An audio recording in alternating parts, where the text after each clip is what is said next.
Hey guys, welcome to JaysAndKays. What I've got here today is a Casio G-Shock GWF-D1000 Frogman. This is a nice Frogman here. It's the top of the line, and as you can see, it comes with this really nice carbon fiber strap as well. I'll go ahead and give you a look at that.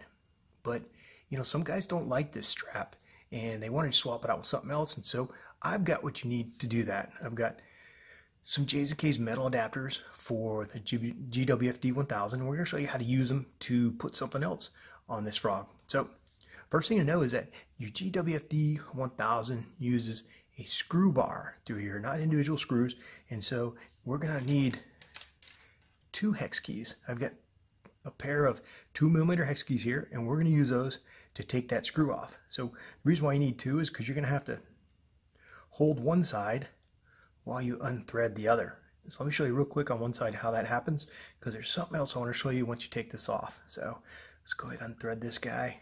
And if you buy this kit from us, we'll include the pair of hex keys for you, so that's no big deal. But let's go ahead and pull this off. And then once you've got it off, let me show you what's up. So here's the first screw, all right, and you notice there's this little nylon or plastic washer that comes on these, so just pay attention to that so you know it's there, don't lose it. And let's pull the other half off, and there you go. There's your tube with your other screw end. So have a look at that. That's what that looks like, but we're not done yet. If you look inside here, you can see there's this little metal sleeve. We need to push that out as well in order to get this strap off. So I've got a spring bar tool, so that's going to let me get on the edge of that and just kind of kick that out. So let's go ahead and give it a push. It's almost there. See if I can get that guy out this way. There we go.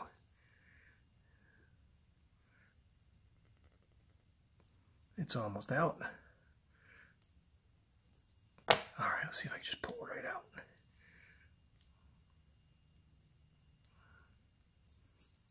See, it's coming right out.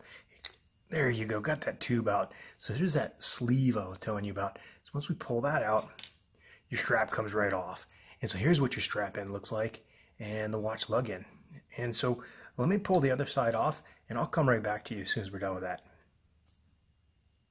Okay, so here we go. We got both those strap ends off, and here's what your Frogman looks like without the strap on it. So putting the adapters on is super simple. It's basically just reversing the process, and we'll use that sleeve again. So let me go ahead and drop one side in so you can see how that goes.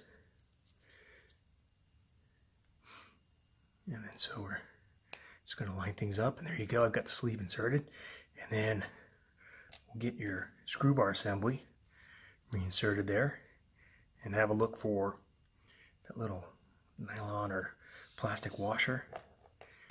And then we'll snug it right back down again, the same way we took it off. So we'll need both these screw bar or hex keys again to tighten this guy back down. Now these adapters are for 24mm straps. You may have seen some of my other videos with some of the other metal line, and those are for 22. But in this case, with the GWF-D1000, we've made these adapters for 24 just because it seems to follow the lines on the bezel and the body a little better than it would if it were a 22.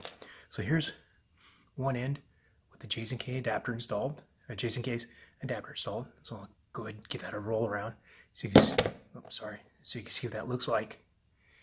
And then let me mount the other side. I'll be right back. Okay, so here's the GWF-D1000 with both adapters installed, and here's a look at it. You can see we have the drilled lugs so that we'll be able to use something like our spring bar tool to dismount straps really easily, or as I've suggested to other folks, a paper clip or anything will fit inside that hole. Now again, these are 24mm lugs, and so I've got some 24mm spring bars here, and I'm going to show you a couple strap options. I'll show you maybe a leather or a nylon, a bracelet, or if I don't have time with the bracelet, in fact, I think about it, I'll just flash. Let me show you, we got some stuff in the Instagram page that you can have a look at, and there's a picture of the bracelet right here. Have a look at that. That's what it's going to look like with the bracelet. Probably won't mount that. Probably will not mount that in this video, but let me move forward with, say, I've got an old leather I like to wear on this. This is a leather 5-ring. So now they've got the spring bars installed. Let's put this guy in there. And for those of you who are looking to run a 5-ring and you're not sure what these 2 rings on the end are for, I've got a video up on the channel here that talks about that.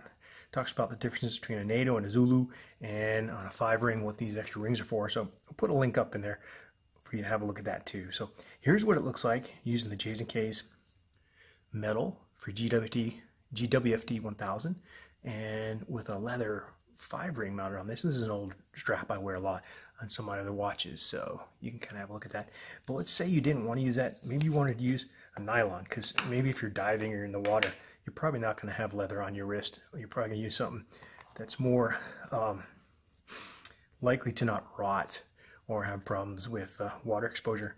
And so I've got a ZULU style sort of 2-piece strap here, and we're going to mount that. So like I mentioned, we've got some drilled lugs on these, so you can just pop that out, that spring bar.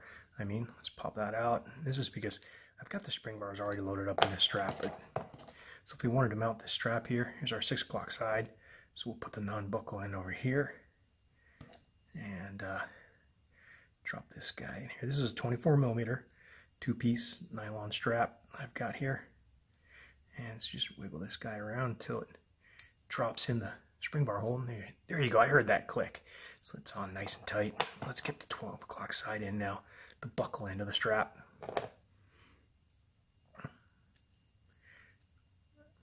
There you go. I heard that click. And this is what you're left with if you want to run something like a nylon on this.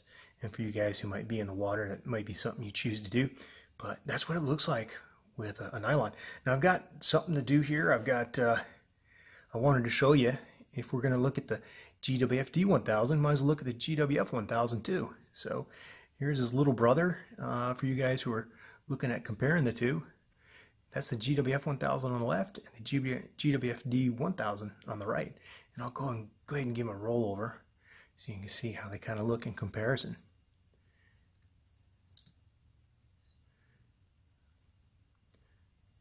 Almost done there. All right, well, there you go, guys. I hope that's useful for you, and we'll talk to you later.